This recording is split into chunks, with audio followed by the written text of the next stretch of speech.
Kun sagantaa BBC Afaan Oromooti. Nu waliin tura.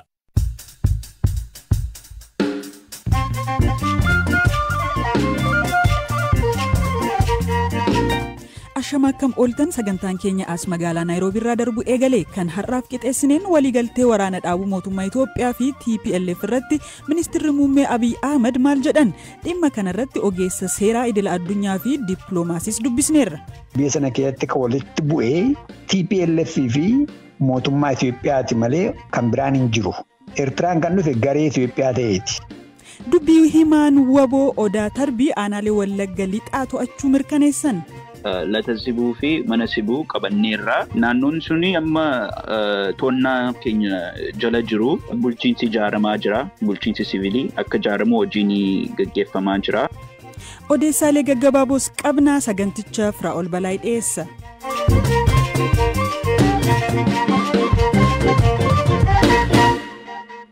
Mariin nagaa buusuu gaggeessummaa gamtaa Afrikaatiin guyyoota 10 darbaniif Afrikaa kibbaa magaalaa Pretooriyaatti gaggeeffamaa ture kaleessa galgala waliigaltee mallatteessuun goolabameera.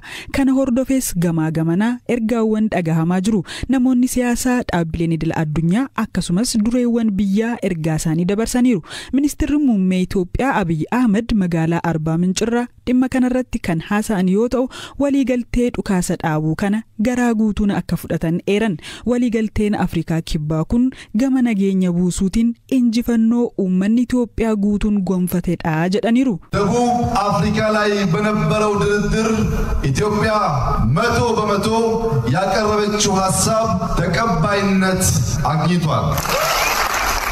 Jaarsummaa Afrikaa kibbaatti taa'amaa tureen yaadni Itoophiyaan dhiyeessite guutummaa guutuutti fudhatama argateera.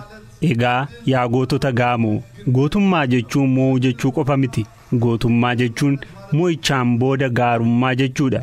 Erga mo'anii booda dhiifama gochuu jechuudha. Ifa ta'uu waliigaltee kanaan booda biyyoonnii fi dhaabbileen idil addunyaa ergaa dinqisiifannaa fi dhimmoota xiyyeeffannoo argachuu qaban jedhan irratti ergaa dhaamaniiru.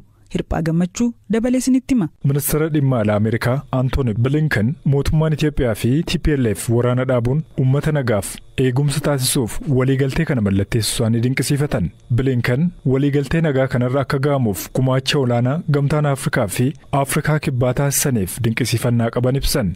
Ameerikaan waggoota lamaan darban waraanni kaaba Itoophiyaa karaa nagaan akka xumuramuuf dhiibbaa gochaa turte kaasuun ammas biyyi isaanii waliigalteerra ga'ame akka deeggartu himaniiru.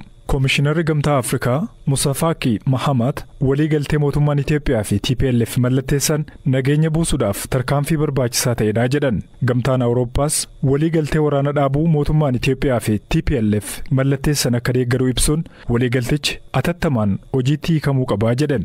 Gamtaa Awurooppaatti ministeerri dhimma alaa Joseph Borrell fuula Tiwutara isaanii irratti dursi kan kennamuu qabu bakkeewwan waraanichaan miidhaman hundi deeggarsa namoomaa akka argatan gochuudha jedhan. Dabalataan naannoo Tigraay keessatti bu'uuraaleen misoomaa addaan citanii turan akka deebi'an gaafatan. Pirezidaantiin Keeniyaa Wiiliyaam Saamo'ii Ruutoon gama isaaniitiin mootummaan Itoophiyaa fi TPLF waliigaltee waraana dhaabuurra ga'uu isaanii dinqisiifataniiru. Murannoo qaamoleen wal waraanan lamaan marii nageenyaa gamtaa Afrikaan hoogganame irratti agarsiisan fedhii nageenyaaf tasgabbii naannoo keenya keessatti fiduudhaaf barbaannu waliin adeemaa jedhan Ruutoon.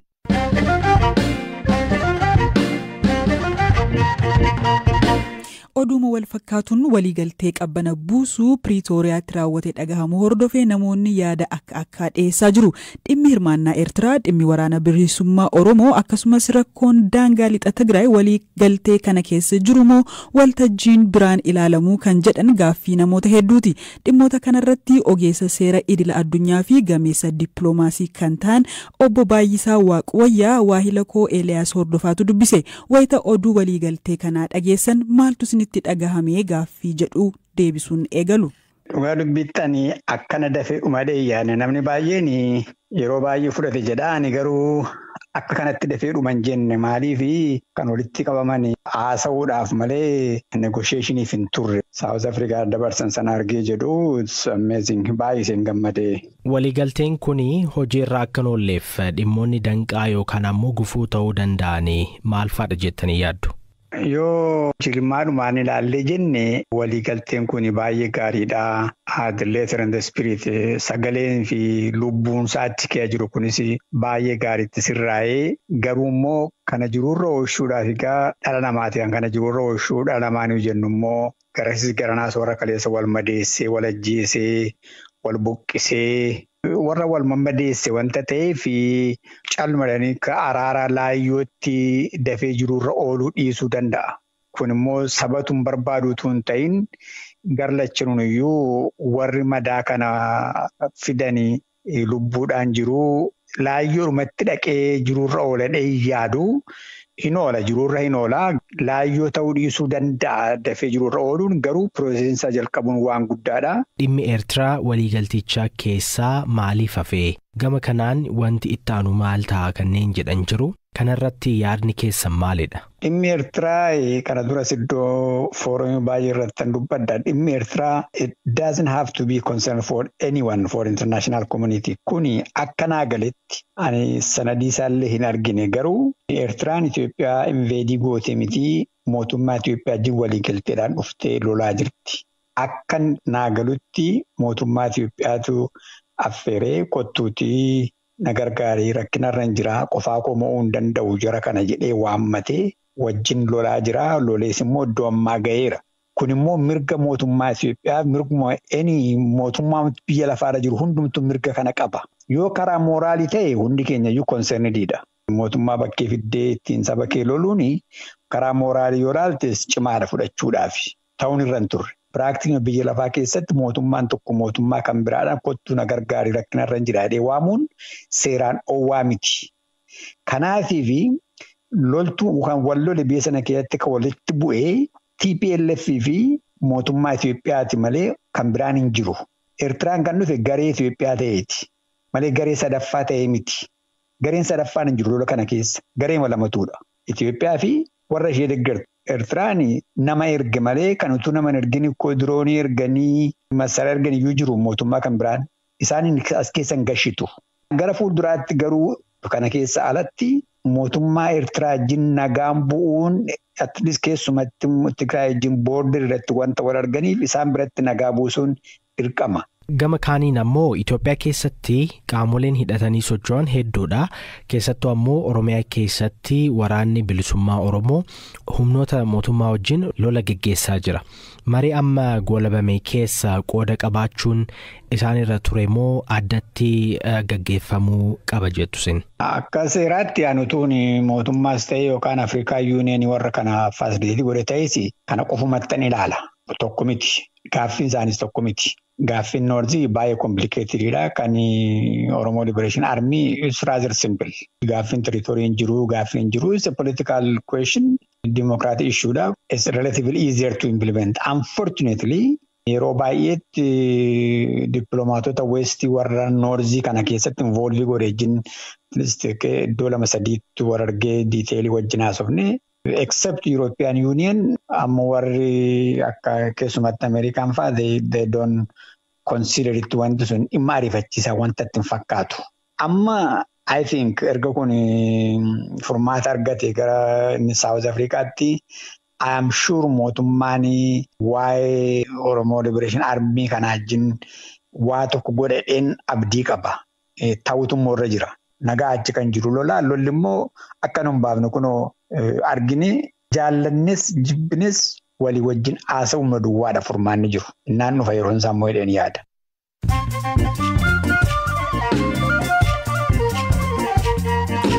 Amma immoo odeessaalee gaggabaaboon isinitti hima. Waliigalteen waraana dhaabuu miidhamtootaaf haqa fiduu qabaa jedhe Amnesty International. Jaarmiyaan mirga namoomaaf dhaabbatu kun waliigaltee waraana dhaabuu humnoota Tigraay fi mootummaa Itoophiyaa gidduutti raawwatame hordofee ibsa baaseen waliigaltichi tarkaanfii jalqabaa daandii qajeelaatii jedheera. Ministeerri muummee duraanii Paakistaan Imraan Khan hiriira mormii irratti itti dhukaafamee lubbuun oolan miseensonni dhaaba Imraan Khan PTI namootni biroon 4 dhukaasa banameen madaahuu fi namni lubbuun darbe akka hin jirre ibsaniiru. Odeessaaleen gaggabaaboo kanuma.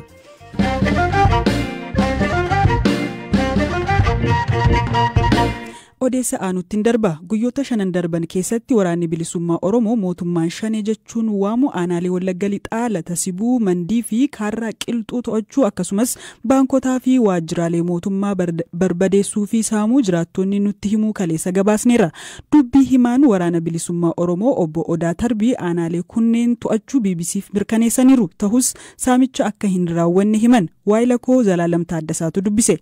Opereeshiniin kun akkuma jettee lixa Wallaggaatti gaggeeffame kan irratti xiyyeeffanne kaampii waraanaa kan sirnichaa warra gurguddaa kan lixa Wallaggaatti argamudha. Mandii, Gambeel, Jaarsoo amma har'aa kee Najjoo Jaarsoo sitti daballee irraa guyyoota lamaan kana Qilxuu karaa Laga Sibuu fi Mana Sibuu qabanneerraa. Naannoon suni amma toonnaa keenya jala jiru bulchiinsi ijaaramaa jira. Bulchiinsi siviilii akka ijaaramu hojiin gaggeeffamaa jira. Amma itti fufuufis karoora qabnaa naannoo sana keessa waraana sirnichaa kaampoota isaanii gurguddaa bakka isaan itti socho'an irratti xiyyeeffannee military capacity sirnichaa naannoo sana akkuma jirutti diiguufidha karoorri keenya. So sana irratti hojjetaa jira. Yoo sana ta'e yoo military irratti ka xiyyeeffattan ta'e Mana Sibuu magaalaa Mandii keessatti baankonni kan akka Awaash, Baankii Daldala Itoophiyaa, Commercial Bank of Ethiopia, Baankii Siinqee kan jedhaman saamamanii ture. Waajjiraalee mootummaas akka gubatan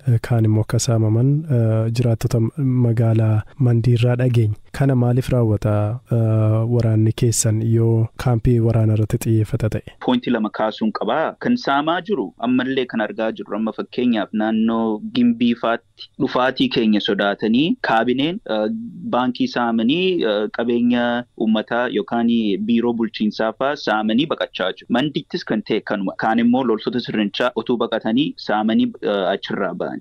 Pointiin lammaffaan immoo yeroo baay'een yommuu waraanni sirnichaa bakka tokko itti qubsiifamu biirooma bulchiinsaa keessatti galu. Kana jechuun yommuu lolli kun gaggeeffamu property destroy ta'e jira. Garuu irratti xiyyeeffannee miti. Waraana achi keessa jiru irratti otuu xiyyeeffannu daamajiin uumamee jira.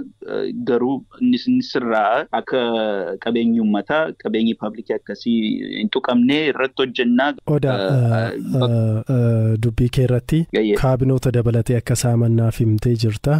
Kan hin dhagaye kaabinoonni yeroo kaampii waraanaa bakki isaan buufatanii jiran rukutamu hidhattootaan yeroo kana ofiyyuu baqatanii kaan bosona keessa akka bulan kaan miilaan baqatanii akka bahan dhageenya.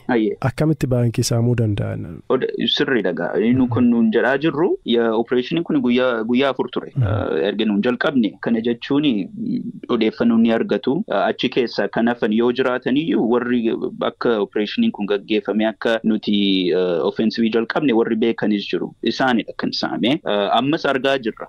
Achumatti hin dhaabamne jechuu kootee. Oduu ispoortiin ammoo taphoonni Yuurooppaa Liig marsaan ramaddii garee xumuraa har'a adeemsifamu. Zalaalam Taaddasaa.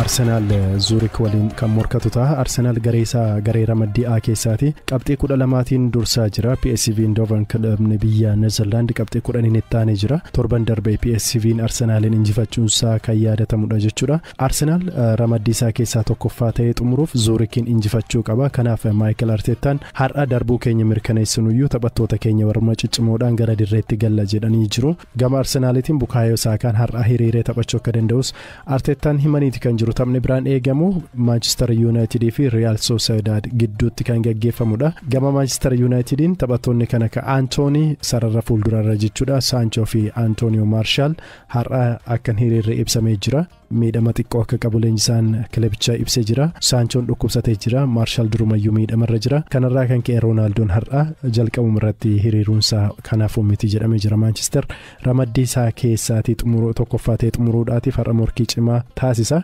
Taphoonni biraa eegamanii fi carraa marsaattaa nutti darbuuf morkii cimaa kan taasisan keessaati Michilaandii fi Sturm Graz Club jedhamu har'a morkii jabaa ni taasisu. Feyenoordii fi Laaziyoon illee akkasuma jechuudha.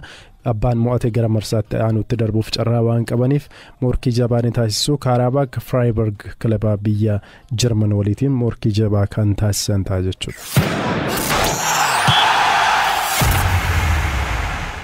Dhaggeeffattoota keenya kan har'aaf jenne goolabne boor walitti dachaana nagaan bulaa.